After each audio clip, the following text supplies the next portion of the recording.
Yeah, man. So during the pandemic, at the beginning of it, you know, I really tried to like look at it as a way to just be like, you know what, I'm gonna buckle down. Just gonna make music nonstop and just be working on my craft, and also just trying to, you know what I mean? Like me and my band in the past spent a lot of time on the road, and the road will eat you up. So I try to use it as a way to like just work on my own personal mental health, and that's kind of a theme of the song Natural Man and everything, man. Like the balance of like raging against the machine, but still taking care of yourself, man. And like if you don't do that, you know, I mean, the powers that be win, you know, no matter what. If you still fall one way or another, it's like they still are on top, you know.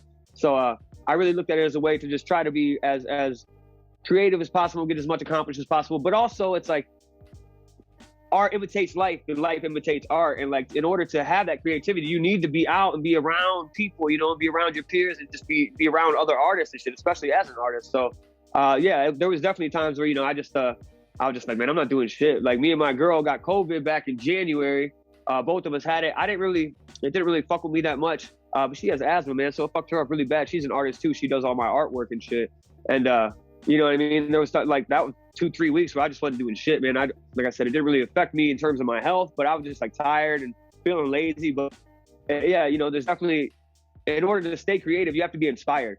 And so it's like really, you know, there was definitely points where it was just like, I gotta just step back and not do shit, you know? And so it's like, at the beginning, I was like, you know what, I'm gonna do all the shit that I never had time to do. I'm gonna finish a couple albums, do all this shit. And I ended up doing the albums and everything, but it's still, you know, it's like, really, I've been diving back in. I was telling my producer, Pooney, the other day that like, just knowing that like, you know, having release dates and shit, like I need dates, I need things like that to be like, bet. I need things in the future to be looking forward to and be like, this is coming out then, this is coming out then, I need to do this by that point. When I have all the time in my, you know, in the world, like I make my own schedule. So it's like, you know, you can be lazy and you're only hurting yourself, but it's like, yeah, during this whole time, it was hard to stay inspired, man. And just recently, you know, I feel like the world's coming back, spring's coming up, I'm really feeling good, man. So I'm in a good place right now. But yeah, the pandemic, you know, like it fucked us all up, man. Me and my band, you know, we played probably like 500 shows in our career, and we haven't played. The last show we played was in January with Sublime in Indianapolis, and it was like right before all this shit happened, you know. And so like,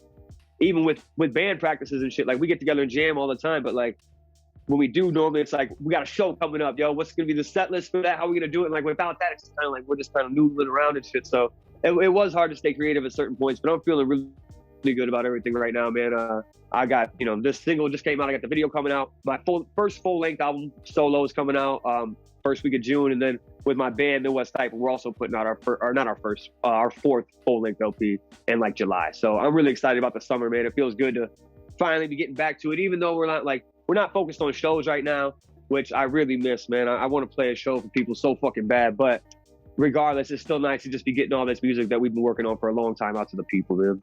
Like, I really just doubled down on like, I grow some of the best weed in the world up here, man. We're getting ready to open up a dispensary in Michigan. It's a micro grow, a craft grow. And so like, I doubled down on that and just songwriting real hard. But like, I play a bunch of instruments. I just don't play any really well. So I've been like trying to get better at those and shit. But I go through, I'll play some bass for a little bit, play guitar for a little bit. And then I'll be like, you know what, man? You got the rest of your life to be like a mediocre guitar player. You need to write a fucking song that matters.